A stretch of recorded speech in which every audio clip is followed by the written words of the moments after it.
Hi అండి, నమస్తే. Welcome back to Shravya YouTube channel. పిల్లలు బోర్ కొడుతుందమ్మా, ఇంట్లో ఉన్నాము, ఎక్కడికన్నా వెళ్దామా అని అన్నారు. నేను కూడా చాలా రోజుల నుంచి దగ్గరలో ఉన్న కీసరగుట్టను దర్శించుకోవాలనుకున్నాను.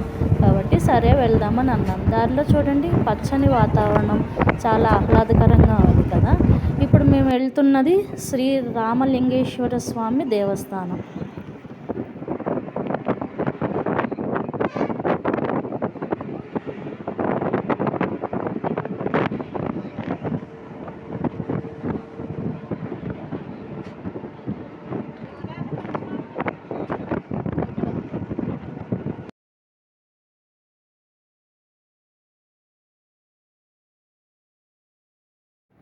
మేము వెళ్ళే దారిలో పచ్చని వాతావరణం చూడండి. మేము వెళ్ళేది ఆర్టీసీ బస్సులో.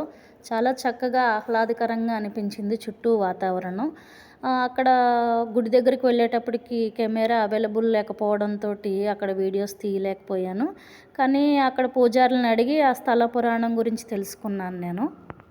అయోధ్య నగరాన్ని పాలించిన శ్రీరాముడు, సీతాదేవి, హనుమంతుడు కలిసి ఈ ప్రకృతి చూసి చాలా ఆనందంగా ఉంది, ఇక్కడ ఒక శివలింగాన్ని ప్రతిష్ఠించాలని మహర్షులను అడిగారు. మహర్షులు కూడా ముహూర్తం నిశ్చయించారు. హనుమంతుడిని నువ్వు కాశీకి వెళ్ళి అక్కడున్న ఒక లింగాన్ని తీసుకుని రమ్మని చెప్పారు. అక్కడ చూడండి మంకీసు, మేము వెళ్తుండగా మాకు వెల్కమ్ చెబుతున్నట్టుగా అక్కడుండి మాకు చాలా ఆనందాన్ని కలిగించాయి. హనుమంతుడు కాశీకి వెళ్ళి రావడం లేట్ అయ్యేటప్పటికి అక్కడున్న మహర్షులు రాముడు కలిసి శివలింగాన్ని ప్రార్థించారు. అప్పుడు శివుడు ప్రత్యక్షమయ్యి సరే ఇక్కడ ప్రాణప్రతిష్ఠ చేస్తానని చెప్పి ఒక లింగాన్ని అక్కడ ప్రతిష్ఠించారు.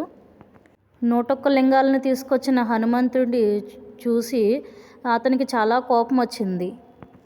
ఇక్కడ బోర్డు క్లిప్ యాడ్ చేశాను చూడండి, మీరు కూడా ఒకసారి జూమ్ చేసుకుని స్క్రీన్ షాట్ తీసుకుని చదవండి, ఇంకా చాలా వివరంగా తెలుస్తుంది మీకు.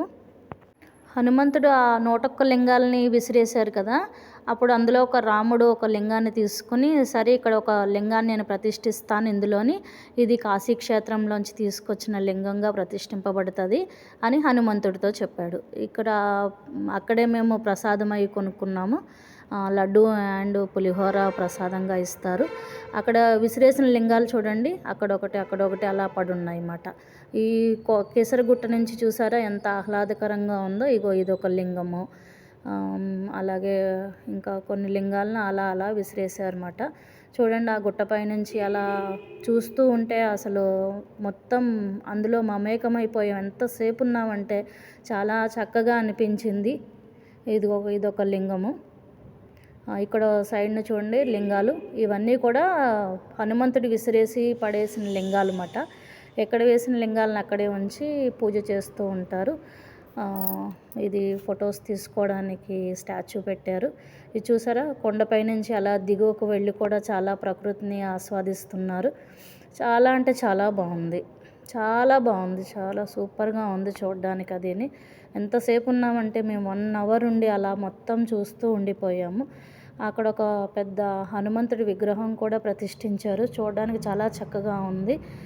మీరు కనుక దగ్గరలో హైదరాబాదు ఈసీఎల్ దగ్గరలో ఉంటే, కేసర్లో ఉంటే మీరు కూడా ఫ్యామిలీతో సంప్రదించండి. బాయ్.